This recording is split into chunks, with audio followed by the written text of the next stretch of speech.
Hi everyone, welcome back to another video from Finance and Crypto Guide.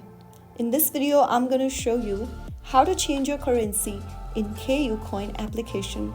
If you want to change the currency on your KuCoin account using the mobile app, first of all, open up the KuCoin application and log into your account if necessary. Once logged into your account, go ahead and tap on your profile icon or your name initial at the top left. From the menu, click on the Settings button. Inside Settings, tap on Currency.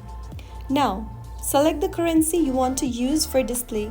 Choose from the options provided, and after you do that, you will be able to change your currency on KuCoin.